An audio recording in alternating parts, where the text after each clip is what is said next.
Cerebral palsy. Diagnosis cerebral palsy, anamnesa. Pasien berumur kurang dari 2 tahun datang ke rumah sakit sejahtera bersama orang tuanya dengan keluhan keterlambatan pada perkembangan dibanding anak-anak seusianya. Pasien mengalami gangguan pendengaran dan bicara, kurangnya penglihatan, BAB dan BAK tidak lancar, gangguan pernapasan, sulitnya melakukan gerakan dan nyeri pada tubuh serta sulit tidur. Adapun tindakan yang diberikan kepada pasien tersebut adalah pertama yaitu MRI pada otak, kedua elektroensefalografi, dan yang ketiga yaitu CT scan kepala.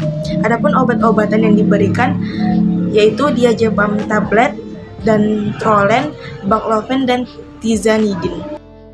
Adapun langkah-langkah mencari diagnosis cerebral palsy pada buku ICD-10. Yang pertama yaitu menentukan buku ICD-10 sesuai letterm C pada volume 3 ICD-10. Dan yang kedua, pada halaman 497 dengan kata kunci C cerebral palsy yaitu dengan kode G80.9. Adapun langkah yang ketiga yaitu kemudian pastikan kembali pada ICD-10 volume 1 untuk memastikan kebenaran kode ICD-10 volume 3.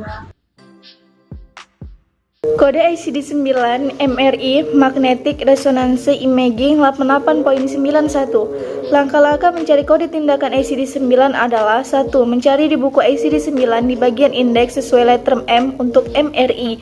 Yang kedua, cek kembali kode di bagian klasifikasi ICD-9. EEG atau elektroensefalografi 89.14. Langkah-langkah mencari kode tindakan ICD-9 adalah 1. Mencari di buku ICD-9 di bagian indeks sesuai letterm E untuk EEG. Yang kedua, cek kembali kode di bagian klasifikasi ICD-9. Kode ICD-9 CT scan kepala yaitu 87.03. Cara mencarinya di buku ICD yaitu yang pertama mencari di buku ICD-9 di bagian indeks sesuai letterm C untuk CT scan. Yang kedua, cek kembali kode di bagian klasifikasi ICD-9 seperti yang tertera pada gambar di sebelah. Berikutnya yaitu validasi. Validasi kode diagnosis pasien anak T berumur kurang dari 2 tahun datang bersama orang tuanya ke RS Sejahtera dengan keluhan keterlambatan pada perkembangan dibanding anak-anak seusianya. OS mengalami gangguan pendengaran dan bicara, kurangnya penglihatan, BAB dan BAK tidak lancar, gangguan pernapasan, sulitnya melakukan gerakan dan nyeri pada tubuh, serta sulit tidur.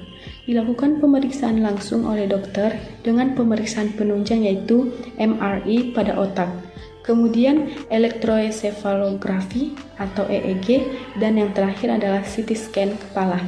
Untuk menentukan pengkodingan diagnosis cerebral palsy dilihat dari ICD-10 volume 3, yaitu dengan kode G80.9. Untuk memastikannya apakah kode tersebut tepat, maka dilihat pada ICD-10 volume 1 sesuai anamnesa cerebral palsy, obat dan tindakan yang diberi oleh dokter. Maka dokter menegakkan diagnosis pasien adalah cerebral palsy.